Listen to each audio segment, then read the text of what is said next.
Let's take a look at the most magical type of chord in existence. It sounds like this.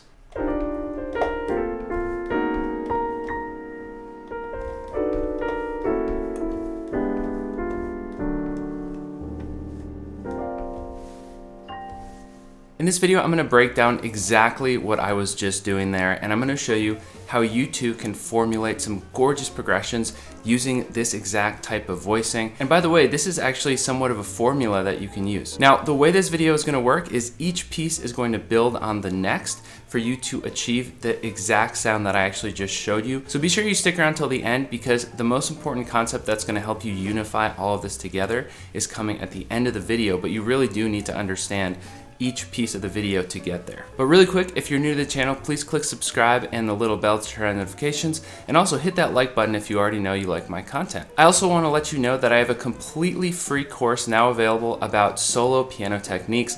I worked really hard on it, and I genuinely think it will completely open up your mind to some wonderful ways that you can make your solo piano playing so much more interesting. If you're interested in that, click the link in the description and get signed up completely free.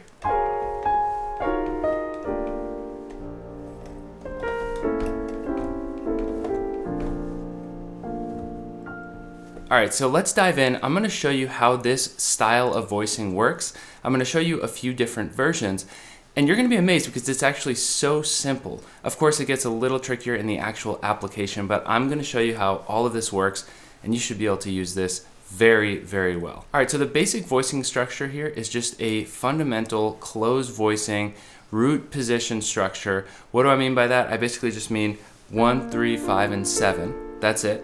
Or another 4-note structure like 1, 3, 5, 6. But in this case, we're mainly going to be using 7th chords. And then the fundamental trick here is we're just going to add the note on top on the bottom as well. All right, so right now we've got the most basic version of this sound. This nice little pretty B flat major 7. Now already, if you just move this around intervallically, you'll get some beautiful, beautiful things happening.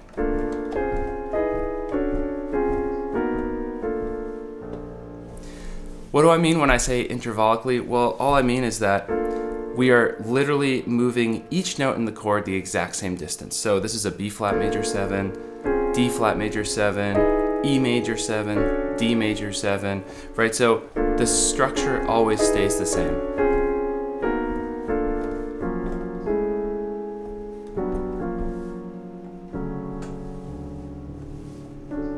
All right, so you might already be a little amazed at how great that alone sounds. I feel like I could almost end the tutorial here in a way, but I'm not gonna do that because obviously there's a lot more awesome stuff to talk about. So the first thing I wanna talk about is some simple adjustments we can make to get some other beautiful versions of this little chord here. Now this is very similar to the concept of block chords. In fact, I might even argue that we could call these block chords. Block chords typically though are 1, 3, 5, 6, with that top note doubled on bottom. So they sound more like this, a little bit more old-fashioned sounding. So let's get back to our 7th block chords. Or if there's another name for these voicings that you know, please let me know in the comments. All right, so one simple adjustment we could make, and this is an important concept. How can you adjust just 1 or 2 notes to change the tonality of the chord? I'm just gonna make the 3 flat, and now we get this awesome minor major sound.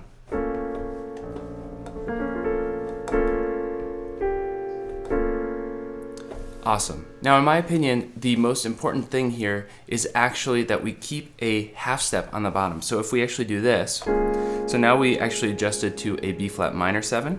This sounds more like a typical block chord because of this whole step on bottom, in my opinion. So the chords I'm mainly interested in this video have that half step on the bottom.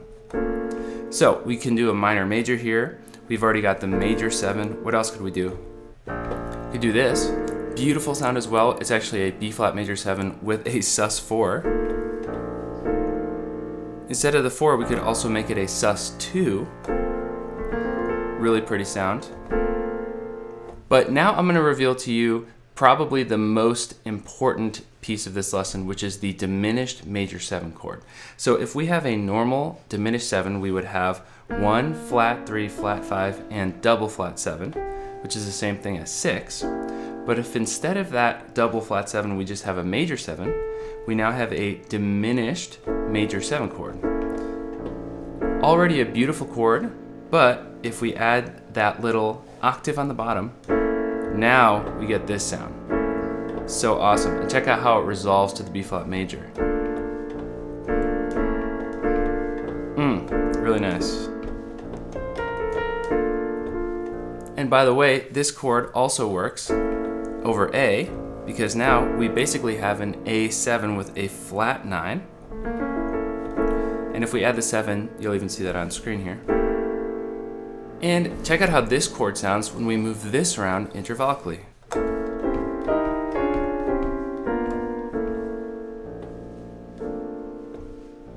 Really pretty, right?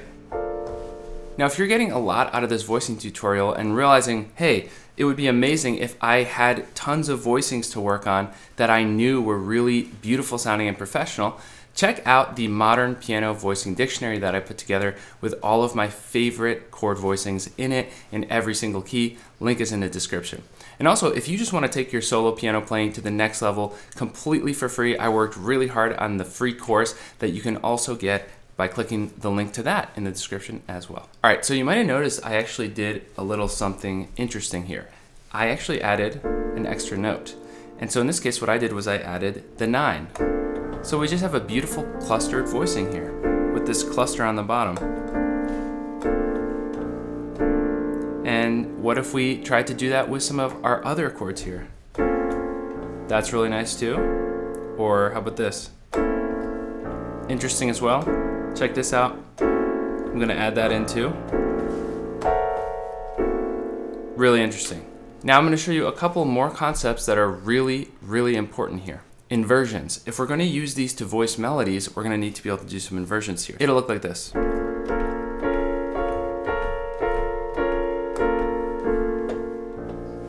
So practicing inversions of these voicings is going to help you have real mastery of them so that you can use them to voice melodies. So now when we put this all together, what we want to do is just that. We want to actually be able to take a melody and think of the melody as the very, very top of the voicing. So I'm going to think less in terms of, oh, let me play a cool chord here, and more in terms of, let me play a beautiful melody and try to voice it. So let's take a diminished major 7 here, D flat, diminished major 7. And I'm just going to play this melody. And I'm going to resolve to B flat major. So this will be the major 7, right? So I'm going to start with this D flat, diminished major 7. So if I voice every single note, I could do this.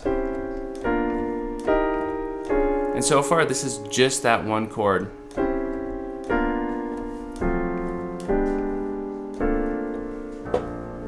So that already sounds awesome. All I did was move around diminished major 7 voicings intervallically and then resolve to the B flat major. Now let's try some other sounds, and I'm also going to show you another really interesting trick. You could actually just do a voicing every 2 notes and actually match the octave with your left hand. So match the melody with your left hand. Check this out.